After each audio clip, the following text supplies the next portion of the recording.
இன்றைக்கி ஒரு சிம்பிளான ஒரு தேங்காய் பால் சாதம் பண்ண போகிறோம்.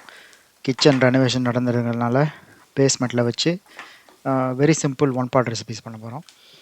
இது ரொம்ப ஃப்ளேவர்ஃபுல்லாக இருக்கும். இதுக்கு வந்து ஒரு இந்த குக்கர் தான் நீங்கள் பார்த்துருப்பீங்க. நான் எப்போவுமே இந்த குக்கர் தான் யூஸ் பண்ணுவேன். 1 ஸ்பூன் நெய், 1 ஸ்பூன் எண்ணெய். ஆக்சுவலி நான் நல்லெண்ணெய் தான் யூஸ் பண்ணியிருக்கேன். ரீஃபைண்ட் ஆயில் போடுறதெல்லாம் போட்டுக்கலாம், தேங்காய் எண்ணெய் போடனாலும் போடலாம், பட் நல்லெண்ணெய் இஸ் ஆல்சோ குட். இப்போ இதில் வந்து நம்ம மசாலா சேர்க்க போகிறோம். ட்ரை மசாலாஸ்.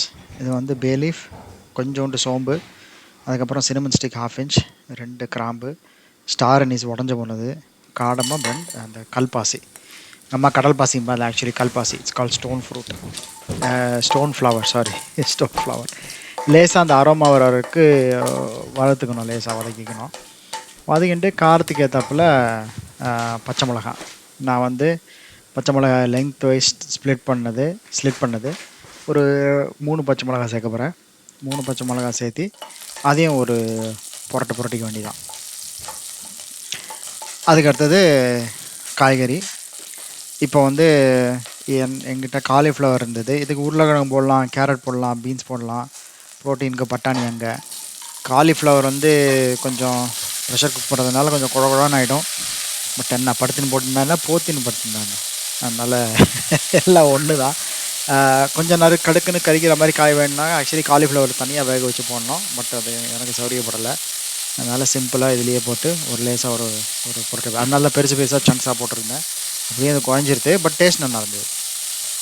போட்டு ஒரு புரட்டிட்டு இதில் வந்து ஊற வச்ச சாதம், அரிசி. ஆக்சுவலி இது வந்து 1க்கு 2 தண்ணி ஊற்றிருக்கேன். ஆக்சுவலி 1.5 கப்பு அரிசி இருக்குது, 2 கப்பு தண்ணி தான் ஊற்றிருக்கேன். அதில் போட்டு ஒரு நல்லா ஒரு 1/2 அன் ஹவர் ஊற வச்சுருக்கேன். இந்த அரிசி அருமையான அரிசி. இது வந்து 10 பவுண்ட் பேக் தான் கிடச்சிது. அதனால ஜீரக சம்பான்னு ஒரு புது அரிசி வாங்கினேன். அது 10 பவுண்ட் பேக்காக இருந்ததுனால சரி அதை வச்சு எல்லாம் பண்ணலாம். பிரியாணிக்கு ரொம்ப அழகாக இருந்தது, ரொம்ப நல்லா இருக்குது இந்த ரைஸ். புளியோதரையும் எல்லாம் பண்ணேன், ரொம்ப நல்லா வந்தது. ஊற வச்சுட்டு அதை ரைஸை போட்டுடணும். இப்போ வந்து 1/2 கப்பு தேங்காய் பால். 1.5க்கு மொத்தம் 3 தண்ணி இல்லையா, 2 தண்ணி இருக்குது. இப்போ இன்னும் 1 கப்புக்கு 1/2 கப் தேங்காய் பால் கோகோனட் க்ரீம் மாதிரி இருக்குது. ஏன்னா ஃப்ரிட்ஜில் வச்சதுனால இந்த ஒரு 1/2 கப்பு தண்ணி ஊற்றினாக்கா மொத்தம் 3 கப் ஆகிடுது. இதுக்கு வந்து தேவையான உப்பு சேர்த்துக்கணும். ஹிமாலயன் சால்ட் பிங்க் கலரில் இருக்குது. போட்டு எல்லாத்தையும் நல்லா கரைச்சி விட்டுட்டு ஒரு கொதி வரணும்.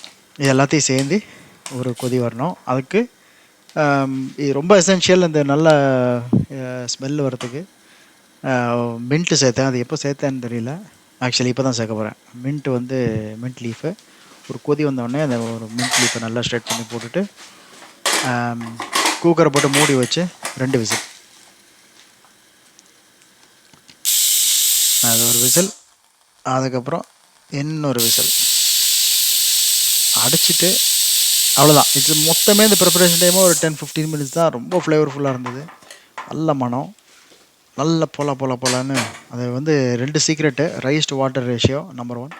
நம்பர் 2, இந்த ஜீரக சம்பா ரைஸே ரொம்ப நல்லா போலான்னு வருது. நல்ல ஏஜ்டு ரைஸ் போல் இருக்குது, ரொம்ப நல்லா வந்தது. நம்பர் 2, ஊற வைக்கணும். அது நம்ம பிக்னிக்லாம் போகும்போது நம்ம பாட்டிலில் போட்டு எடுத்துகிட்டு போனோம்னா அங்கே போய் நல்லா ஊறிடுது. குழந்தைகள்லாம் ரொம்ப என்ஜாய் பண்ணி சாப்பிட்டா, நானும் நல்லா சாப்பிட்டேன். சைடில் வந்து ஒரு தயிர் பச்சடி தான் பண்ணோம், பட் ஒரு குருமா மாதிரி பண்ணால் அது ரொம்ப நல்லாயிருக்கும். இது ட்ரை பண்ணி பாருங்கள். சந்திப்போம்.